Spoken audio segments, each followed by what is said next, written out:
जय हिंद साथियों, स्वागत है आप सबका आज के संशोधित संपादकीय विश्लेषण के सत्र में, जो कि ग्रोथ मोड यूपीएससी के द्वारा आयोजित है। मैं हूं ध्रुव जानी। आज दरअसल दो चयनित लेख के ऊपर बात करेंगे। हमारी रिसर्च टीम ने दो महत्वपूर्ण लेख आज चयन किए है और दोनों ही लेख जो है वे दरअसल द हिंदू से है। दोनों ही महत्वपूर्ण है अपनी अपनी दृष्टि से, अपने अपने क्षेत्र में, और हमारे लिए भी परीक्षा संबंधी दृष्टि से भी ये दोनों थोड़े महत्वपूर्ण है। दोनों के बारे में देखेंगे, जिसमें से आज पहले सत्र में, यानी कि इस सत्र में हम लोग सेफ्टी नेट नामक एक लेख है, एक सेफ्टी नेट शीर्षक नामक एक बेनाम लेख है, उसके बारे में बात करेंगे। लेख साधारण सा है, मगर इससे हमें जो संशोधित तत्व मिलते हैं, जो कि हमारी परीक्षा की दृष्टि से, हमारी प्रिलिमिनरी वो हमारी मेंस की दृष्टि से जो महत्वपूर्ण है, वो हमें बहुत ही अच्छे तत्व मिलते हैं। तो उसी को लेकर हमारी जो चर्चा है वो आगे बढ़ाएंगे। And as you can see cover, यहाँ स्कूल का, एक गवर्नमेंट स्कूल का जो है फोटोग्राफ है हमारे सामने, और साथ ही में यहाँ यूनेस्को है। यूनेस्को इसलिए है क्योंकि लेखक ने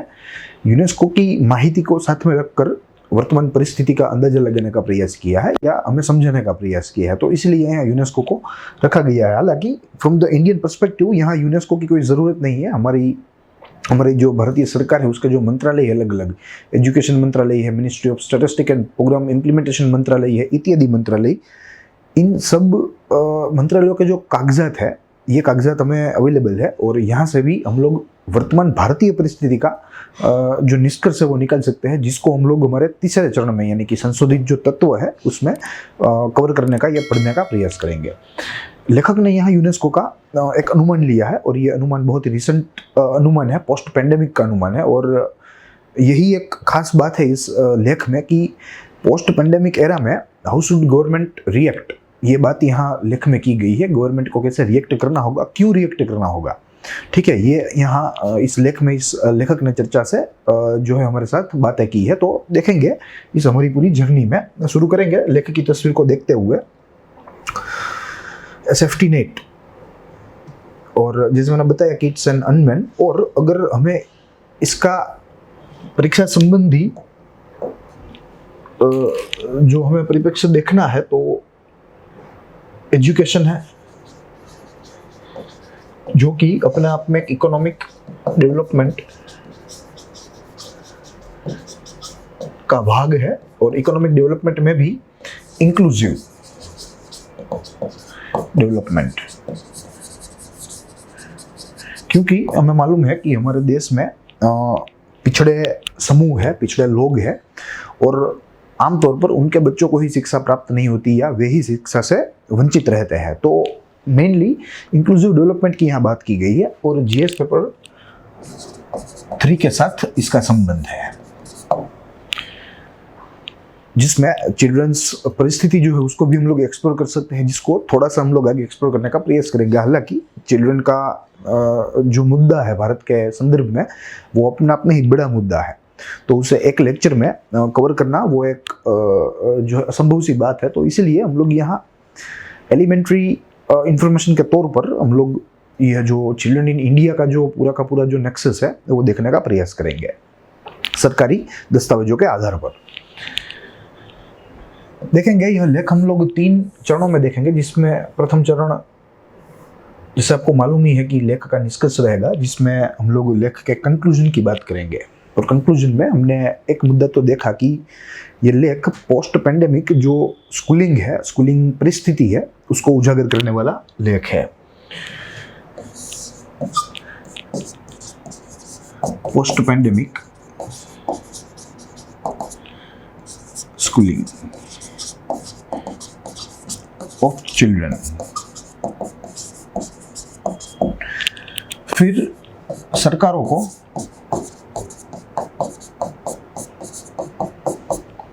क्यों कदम उठाने होंगे,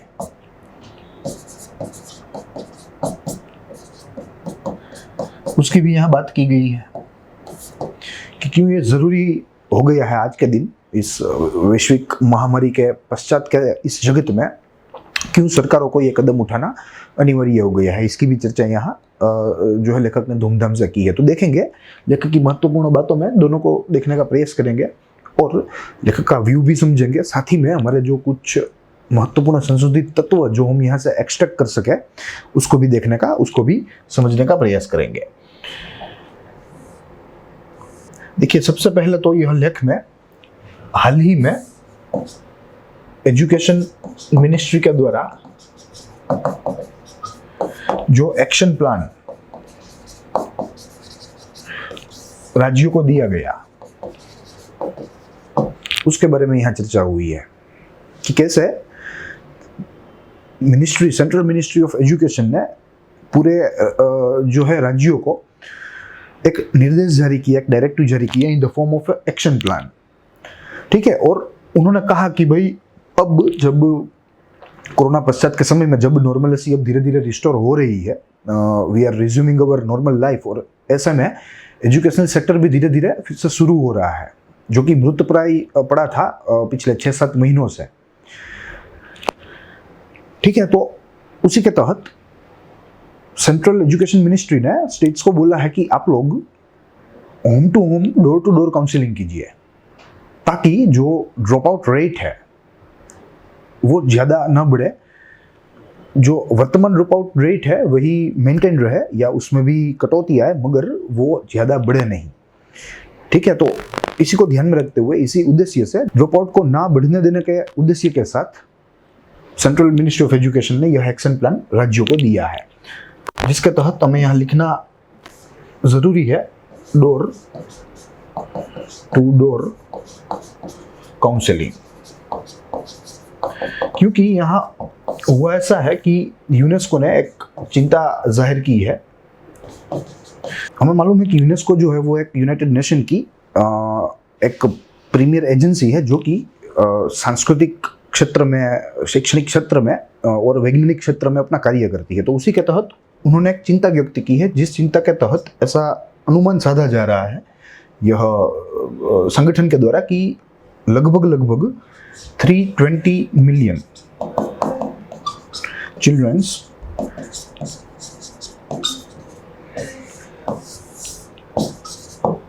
स्कूलों से बाहर रहने वाले हैं, वापस एजुकेशन में, वापस स्कूलिंग में नहीं आने वाले हैं, जो एक बार कोरोना की वजह से चले गए हैं। और इनमें से ज़्यादातर साउथ और वेस्ट एशिया में है, साउथ एंड वेस्ट एशिया।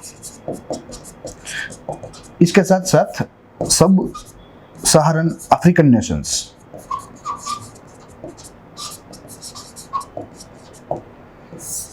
ये 2 मुख्य प्रदेशों में ये हाल है। और साउथ एशिया यानी कि भारत जो है वो भी इसमें शामिल है। लेखक ने यहाँ ये भी कहा है कि मुख्य रूप से ये जो ड्रॉप आउट होता है वो मुख्य रूप से 3 ही कारणों से होता है। इसके 3 ही कारण हैं, जिसमें सर्वप्रथम रहेगा इकोनॉमिक कंडीशन। ठीक है, कि किसी भी कुटुंब की इकोनॉमिक कंडीशन जो है वो यहाँ मैटर करती है। अगर उन लोगों की इकोनॉमिक कंडीशन अच्छी रहेगी तो वे अपने बच्चों को शिक्षा प्राप्त करवाएंगे, मगर in case of bad economic situation और condition they will not able to afford the education. तो इसीलिए उन लोगों के जो बच्चे हैं वो वंचित रह जाएंगे। दूसरी बात है इलनेस की वजह से, दूसरा जो कारण है वो है इलनेस, और तीसरा मुख्य कारण है गरीबी। ठीक है, तो ये 3 मुख्य कारण हैं जिसकी वजह से स्कूल ड्रॉपिंग आउट रेशियो जो है वो भारत में बहुत ही कम दर से जो है डिक्रीज हो रहा है, और जिसके पीछे हमारी जो सरकारें हैं सिंस इंडिपेंडेंस वे निरंतर कार्यरत है। वर्तमान सरकार भी कार्यरत है, प्लस जो प्रीवियस गवर्नमेंट्स थी वे भी जो है कार्यरत रही है। ठीक है, मगर फिर भी ड्रॉप आउट नहीं कम हो रहा है। इसका मेन कारण पॉवर्टी का लेवल है, इकोनॉमिक कंडीशन का लेवल है, और तीसरा जो है वो है इलनेस का लेवल। ठीक है, तो ये आज परिस्थिति है, और इसी को ध्यान में रखते हुए सेंट्रल गवर्नमेंट ने ये दिशा निर्देश जारी किए हैं, directives in the form of action plan. States को भेजे है कि आपको डोर टू डोर काउंसलिंग करना है, फिर से जो बच्चे थे उन बच्चों को फिर से स्कूल में लाना है, फिर से नॉर्मल जो है वातावरण बनाना है। सब लोगों को जो प्री कोरोना स्कूलिंग में थे उन सबको वापस लाना है, इन शॉर्ट। तो इसी को आधार बनाकर लेखक ने यहाँ आज जो है ऐसी बात की है कि एक प्रकार की सेफ्टी नेट हमारे भारतीय एजुकेशन को, भारतीय बच्चों के एजुकेशन को ज़रूरी है। ठीक है, तो ये बात हुई हाइलाइट्स ऑफ द आर्टिकल की। अब अगर संशोधित तत्वों की बात करें जो कि हमारी परीक्षा की दृष्टि से थोड़ा महत्वपूर्ण है, तो उनको एक सीक्वेंस में समझना हमारे लिए ज़रूरी है। तो हम लोग पहले उस सीक्वेंस का यहाँ ऑर्डर देखने का प्रयास करेंगे, फिर उसके बाद उस ऑर्डर के तहत देखने का जो पूरा मुद्दा है वो प्रयास करेंगे। देखिए, सबसे प्रथम तो हमें children in India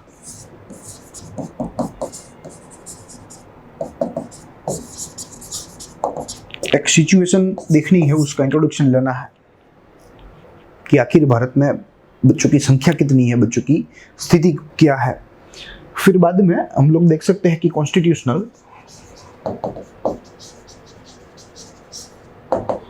provisions for children education.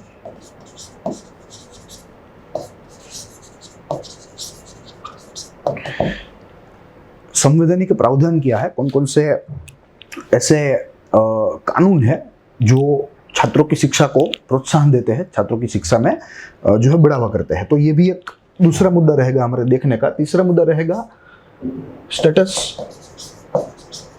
Of education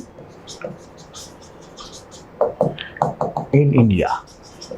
देखिए, ये थोड़ा बड़ा मुद्दा रहेगा, इसीलिए हम लोग इसमें सिलेक्टिव मुद्दों के ऊपर बात करेंगे, सिलेक्टिव चीजें पकड़ेंगे जो आज के इस हमारे मुद्दे के साथ जो है एकदम जटिलता से जुड़ी हुई है, उसको देखने का प्रयास करेंगे, जिसके तहत हम लोग सर्वप्रथम ड्रॉपिंग आउट रेशियो देखेंगे, या ड्रॉप आउट कह लीजिए, ड्रॉप आउट रेशियो।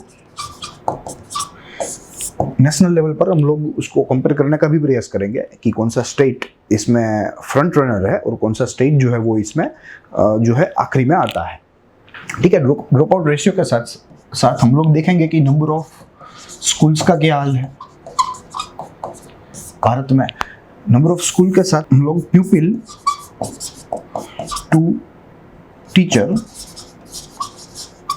रेशियो देखेंगे, जो कि हमारे लिए थोड़ा महत्वपूर्ण है, जो हमारी आज के इस एजुकेशन की परिस्थिति को उजागर करता है। और आखिरी में हम लोग सरकारी नीतियों की बात करेंगे। तो so this will be the agenda of our today's third point discussion, या आप कह लीजिए this will be the agenda of today's discussion of extracted research element which are vital for our examination. ठीक है, तो ये 4 मुद्दों में हम लोग मुख्य रूप से यह पूरा का पूरा जो मुद्दा है वो देखने का प्रयास करेंगे। देखिए, 2018 में एक अहवाल प्रदर्शित हुआ था जो कि चिल्ड्रन इन इंडिया के नाम से प्रदर्शित हुआ था। Children in India a statistical appraisal, जो कि ministry of statistics and programme implementation के द्वारा हुआ था, जिसमें एक व्यापक रूप से अभ्यास किया हुआ था भारत और भारतीय बच्चों के संदर्भ में। और लगभग ये 150 पन्नों का डॉक्यूमेंट है, बहुत ही एनरिच डॉक्यूमेंट है, सरकारी माहिती से ही बना है और सरकार के द्वारा ही प्रदर्शित हुआ है। तो उसके कुछ यहाँ बिंदु हम लोग देखने का प्रयास करेंगे, उसको यहाँ एज अ बेस रखेंगे। ठीक है, उसमें जो आंकड़े दिए, हालांकि वो प्रेजेंट हुआ था 2018 में, मगर उसमें आंकड़े जो यूज हुए हैं वो हुए हैं 2016 के, वो हुए 2016 के। ठीक है, वैसे भी हमें अगर आंकड़ों की बात करें हम हमारे भारत में, तो हमें सेंसस एवरी 10 ईयर से मिलता है। ठीक है, तो 2011 के आंकड़ों से ये नए आंकड़े हैं, तो इसीलिए हमने यहाँ उसको आधार बनाकर हमारी जो आज की यह चर्चा है उसको आपके सामने रखने का प्रयास किया है, ताकि हमारी जो समझ है वो बेहतर हो, हमारे ज्ञान में वृद्धि हो। तो उसके तहत अगर हम लोग नंबर ऑफ चिल्ड्रंस की बात करें पूरे भारत में, तो there are 472 million childrens in India. Number of children in India 472 million, which means roughly 47.2 crore, which approximately constitute 39% of our total population, ये 39% में भी जो लार्जेस्ट शेयर है वो इन्फेंट का है, विच रफली constitute 29% of this 39% infant. Infant यानी कि 0 to 6 ईयर्स, कहीं पे 5 ईयर्स गिना जाता है, कहीं पे 6 गिना जाता है, दोनों ही अपने आप में सही है, उसमें कोई जो है कंफ्यूजन नहीं है। तो यहाँ हम लोग 0 to 6 ईयर्स का 29% गिनेंगे, which is the largest share, ठीक है। और 39% टोटल पॉपुलेशन के बच्चे हैं, जिसमें से लगभग 48% are girl child.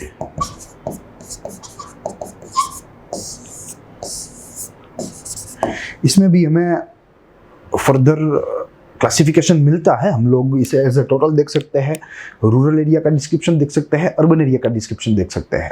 As census 2011 का अगर हम यह चार्ट देखें तो ये सब सारी माहिती जो है वो इन करोड़ में है। तो उसके तहत टोटल पॉपुलेशन हमारी 121.09 करोड़, उसमें से मेल्स 62 करोड़ है और फीमेल्स जो है वह 58 करोड़ है, ठीक है। तो वो देखने की ज़रूरत नहीं है, हमें यहाँ चिल्ड्रंस के ऊपर फोकस करना है। तो 0 to 6 ईयर्स अगर टोटल देखें तो 16 करोड़ बच्चे थे भारत में, जिनमें बॉय चाइल्ड भी और गर्ल चाइल्ड भी है। साथ ही में 0 to 14 ईयर्स में there were 37.24 crore childrens in the year 2011। और उसमें भी अगर मेल्स फीमेल्स का बाइफर्केशन करें तो इन्फेंट में 8% वर बॉय, 8.58%, और 7.88% वर फीमेल। एज ए टोटल की बात कर रहे हैं। और यही टोटल अगर 0 to 14 ईयर्स में देखें तो मेल्स वेर 19.44%, यानी कि बॉय चाइल्ड, एंड फीमेल्स यानी कि गर्ल चाइल्ड वेर 17.81%। तो this was the scenario in the census 2011, ठीक है। अब यहाँ एजुकेशन की बात है तो हमें इसमें से भी फिल्टर करना होगा कि यह 472 मिलियन है, इसमें से पहले तो कितने बच्चे हैं एजुकेशन से एक्सेस जो है ले पा रहे हैं या उनको मिल रहा है। फिर उसमें एक्सेस की भी डिग्री होती है, रेगुलर एक्सेस होता है, access once in a week होता है, ट्वाइस और थ्राइस इन ए मंथ होता है, ठीक है। अगर ये आंकड़ों को देखने जाए तो भारत की परिस्थिति जो है वो थोड़ी कमज़ोर है, ठीक है। अर्बन एरिया में फिर भी जो है आप कह सकते हैं एजुकेशनाइजेशन हो गया है, मगर रूरल एरियाज में अभी ये जो शैक्षणिककरण है वो अभी होना बाकी है। रूरल एरियाज अकेले की बात नहीं है, areas which are having a majority of scheduled tribes, which are having a majority of scheduled caste are also thriving. तो इन सब क्षेत्रों को हमें साथ में लेकर चलना होगा, तभी हम लोग बैलेंस्ड ग्रोथ जो है या बैलेंस्ड डेवलपमेंट है इस शिक्षण के क्षेत्र में वो हम लोग कर पाएंगे, ठीक है। तो this is the scenario for our point 1। अब अगर कॉन्स्टिट्यूशनल प्रोविजंस की बात की जाए शिक्षण के संबंध में और बच्चों के संबंध में, तो हमें मालूम है कि 86th अमेंडमेंट 2002 के द्वारा एक आर्टिकल जो है वो ऐड किया गया हमारे कॉन्स्टिट्यूशन में,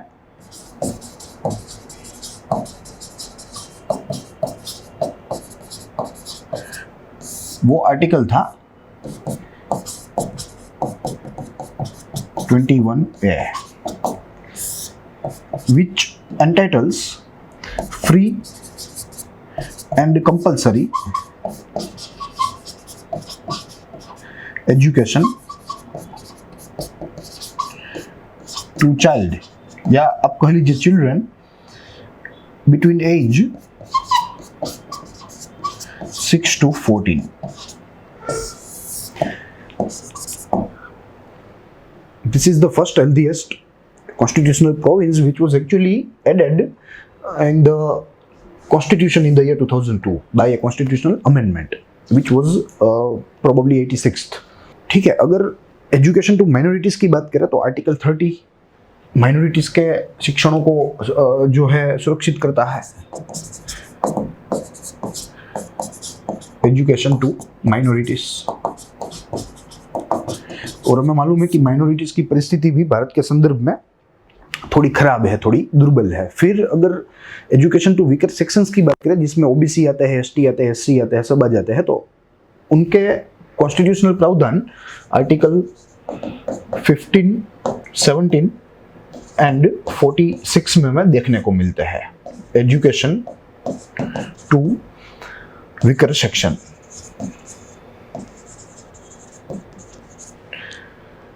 वीकर सेक्शन, जिसमें से जो आर्टिकल 46 में यहाँ दृश्यमान है, वो हमें मालूम है कि वो directive principles for state policies का है, डीपीएसपी, जो कि हमने आयरलैंड से जो है आइडल के रूप में लिया था। और हमें मालूम है कि ये अनजस्टिसेबल है, उसको हम लोग कोर्ट ऑफ लॉ में इसके सामने दावा नहीं कर सकते हैं। ठीक है, वो राज्य के ऊपर है, राज्य के डिस्क्रिप्शन के ऊपर है, यानी कि राज्य की जो है विवेक शक्ति है कि अगर वो करना चाहे, अगर वो अपने राज्य को कल्याणकारी बनाना चाहे तो वो चाहे तो कर सकते हैं, मगर as like fundamental rights they are not enforceable by law, by court of law. ठीक है, तो उसमें भी एक प्रावधान यहाँ इन पिछड़े वर्गों के शिक्षण के लिए रखे गए हैं। तो ये कॉन्स्टिट्यूशनल प्रोविजन है। प्लस इनके अलावा कई सारे लॉज भी बने हैं, जैसे हम लोग राइट टू एजुकेशन की बात कर सकते हैं। हमें मालूम है कि राइट टू एजुकेशन जो है, जिसने एजुकेशन पेनिट्रेशन में बहुत ही अहम भूमिका निभाई है। आज जो एजुकेशन पेनिट्रेशन हुआ है हमारे पूरे भारत में, दूर सुदूर के भारत में, अर्बन एरिया तो यहाँ हमें कोई कहीं कैलकुलेट ही नहीं करना है, क्योंकि सच्चा भारत, वास्तविक भारत ग्रामीण क्षेत्रों में है, दूर सुदूर के इलाकों में है। ठीक है, तो वहाँ जो एजुकेशन का पेनिट्रेशन हुआ है, it is thanks to RTE. ठीक है, आरटीई भी है, मध्याह्न भोजन स्कीम भी है, कई सारी योजनाएं हैं, मगर इसमें जो चीफ है वो हम लोग उसे आरटीई कह सकते हैं। तो ऐसे कई कानून भी है besides this type of constitutional provisions to empower the education to specific groups. उसके अलावा equality of opportunity to everyone, it is also granted by our law of land, which is the Constitution of India. ठीक है, तो कई सारे प्रावधान हैं जो कि कुछ समूहों को या सब बच्चों को शिक्षण के अधिकार प्राप्त करवाते हो, शिक्षण के अधिकार प्रदान करते हो।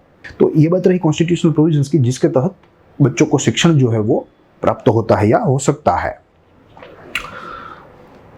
अब अगर एजुकेशन स्टेटस इन इंडिया देखें, तो जैसे मैंने बताया कि ये बहुत ही वास्ट सब्जेक्ट हो जाएगा, तो इसमें हमने कुछ चयनित तत्वों को लेने का प्रयास किया है जो कि आज के इस मुद्दे के साथ जुड़े हुए हो।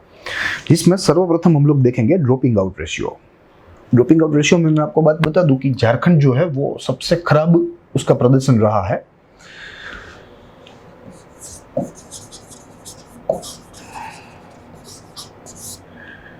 ड्रॉप आउट, ड्रॉप आउट यानी कि एक बार एनरोल होना, फिर उसके बाद शिक्षा खत्म करने से पहले ही जो है स्कूल से निकल जाना। ठीक है, उसे ड्रॉप आउट कहते हैं। तो झारखंड में सबसे ज़्यादा है पूरे भारत में, पूरे भारत के राज्यों में। और इसका एक कारण ये भी है कि इसका बिछड़ापन, backwardness of the state, plus majority is a scheduled tribe population. तो जनजातीय वस्ती जो है मेजोरिटी में होने से उन लोगों में एक अवेयरनेस की कमी है। एजुकेशन के जो है महत्व को उन लोगों ने नहीं समझा, इसी की वजह से उन लोगों में अवेयरनेस की कमी है। ये भी एक इसका कारण है कि यहाँ ड्रॉप आउट मैक्सिमम है।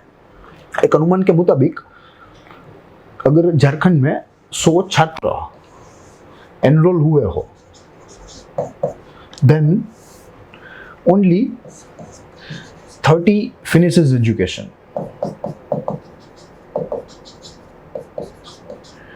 तो हम लोग कह सकते हैं कि 70% का ड्रॉप आउट यहाँ देखने को मिलता है, जो कि पूरे भारत में कहीं नहीं देखने को मिलता। And in contrast to it, there are many states where drop out is negligible. ठीक है, जिसमें तमिलनाडु का जिक्र कर सकते हैं, केरला का जिक्र कर सकते हैं, केरला के साथ साथ हिमाचल प्रदेश और महाराष्ट्र का भी जिक्र कर सकते हैं, जहां एकदम लो ड्रॉप आउट देखने को मिलता है in contrast to Jharkhand. Low drop out Tamil Nadu, Kerala, Himachal Pradesh और महाराष्ट्र।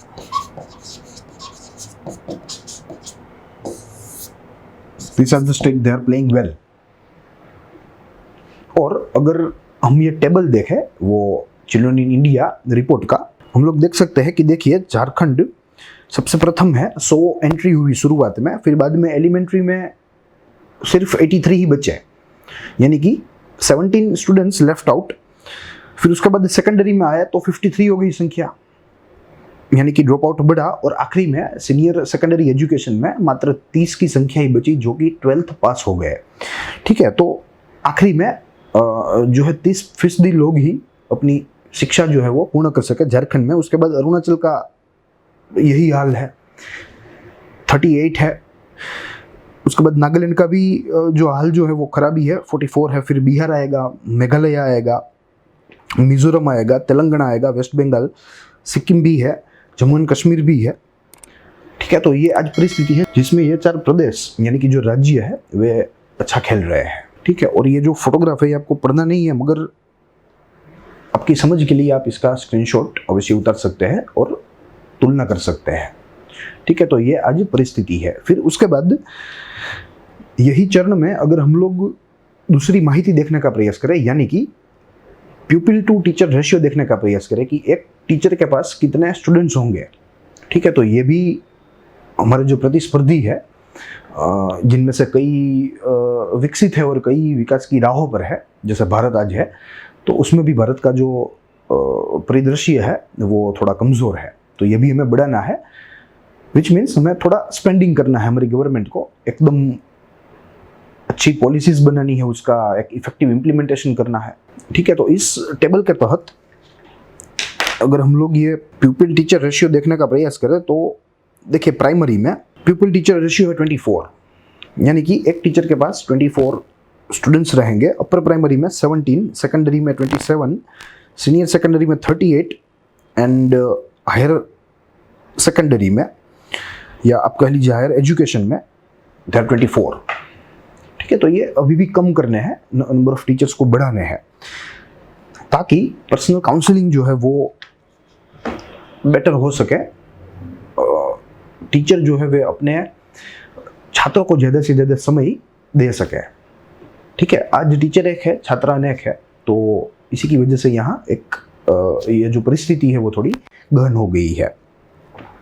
उसके बाद अगर नंबर ऑफ एजुकेशनल इंस्टीट्यूशंस की बात करें तो यहाँ भी हमें एक टेबल देखने को मिलता है, जिसके तहत हमें कुछ आइडिया मिलता है कि कितने एजुकेशनल इंस्टीट्यूशंस भारत में कार्यरत है। जिसके तहत प्राइमरी में there are 8,47,118 institutions which are operational, upper primary 4,25,094, secondary में 1,35,335 और senior secondary में 1,09,318 and total there are 15,16,865 number of educational institutions which are actually operational। ठीक है, तो ये पूरी परिस्थिति है। उसके साथ अगर हम हमारे आखिरी मुद्दे को देखें, यानी कि जो सरकारी नीतियां हैं, तो उसके तहत हमें एजुकेशन को देखना है, तो हम लोग 3 भागों में उसको विभाजित कर देख सकते हैं।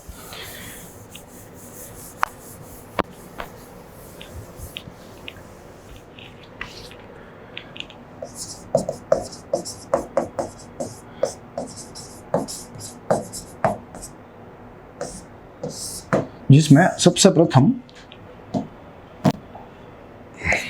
RTE जो हमें मालूम है कि कार्यरत है। फिर दूसरा मुद्दा हम लोग देख सकते हैं समग्र शिक्षा अभियान, which was launched in the year 1819 by the present government। और साथ ही में जो तीसरा मुद्दा है उसमें हम लोग अदर मेथड्स हम लोग कह सकते हैं, या आप उसे मात्र अदर भी कह सकते हैं। ठीक है, तो ये 3 मुद्दों में हम लोग देखने का प्रयास करेंगे, जिसमें से RTE में हमें कुछ देखना नहीं है। RTE एक प्रख्यात कानून है जो कि फ्री एंड कंपल्सरी एजुकेशन को जो है कानून के द्वारा उसे रक्षित बनाता है, किसी भी बच्चे के लिए, किसी भी छात्र के लिए। ठीक है, और इसमें चाहे निजी स्कूलों हो या सरकारी स्कूलें हो, सरकारी शालाएं हो, उसमें यहाँ आरटी के तहत उसको एडमिशन देना ही पड़ेगा। तो उसमें कुछ हमें जानने का लगता नहीं है। For wider description we can visit Wikipedia. Wikipedia में हमें आरटी के बारे में बहुत अच्छी खासी माहिती मिलती है, तो वो एलिमेंट्री हम लोग वहाँ से उठा सकते हैं। फिर उसके बाद आएगा समग्र शिक्षा अभियान, जिसके तहत गवर्नमेंट ने 3 एजुकेशनल स्कीम्स को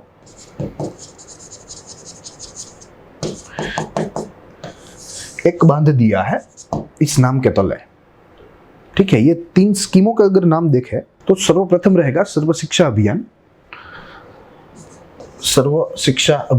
फिर माध्यमिक राष्ट्रीय शिक्षा अभियान और आखिरी में टीचर्स एजुकेशन। ठीक है, ये 3 एलिमेंट्स को एक बांध कर उसको नाम दे दिया गया Samagra Shiksha Abhiyan, and it was launched as a new scheme in the year 1819। ठीक है, तो सरकार इसके तहत भी काम कर रही है। प्लस अदर्स में अगर देखें तो अदर्स में 2-3 चीजें हैं। सर्वप्रथम मिड डे मील रहेगा, मिड डे मील। उसके साथ अन्य कोई ऐसी स्कीम जो हो वो जो शिक्षा में प्रोत्साहन देती हो, तो वो भी यहाँ जो है समाहित हो सकती है। फिर सेस, हमें मालूम है कि गवर्नमेंट एक सेस नामक टैक्स ऑन टैक्स अमाउंट का कलेक्शन करती है, जो कि कोई भी एक स्पेसिफाइड काम के लिए उसको कोई स्पेसिफिक उद्देश्य के लिए उसको कलेक्ट किया जाता है, जैसे एजुकेशन हो, इंफ्रास्ट्रक्चर हो, या स्वच्छता हो, या आप कह लीजिए अपलिफ्टमेंट ऑफ फार्मर्स हो। कोई भी उसका उद्देश्य हो सकता है, मगर वो प्री डिटरमाइंड उद्देश्य हो सकता है। तो यहाँ सेस का भी अच्छा उपयोग होने की जरूरत है। कलेक्शन तो हो ही रहा है, प्राइमरी एजुकेशन सेस भी हो रहा है कलेक्ट, हायर सेकेंडरी या सेकेंडरी एजुकेशन सेस भी कलेक्ट हो रहा है, मगर ये जो फंड है वे अनयूज्ड रह जाते हैं। तो उसको यहाँ अच्छी तरीके से उसका यूज करना, ये भी एक इस सरकार को करना चाहिए, ये ऐसी मांग है। और आखिरी में कोविड-19 रिलीफ प्लान्स।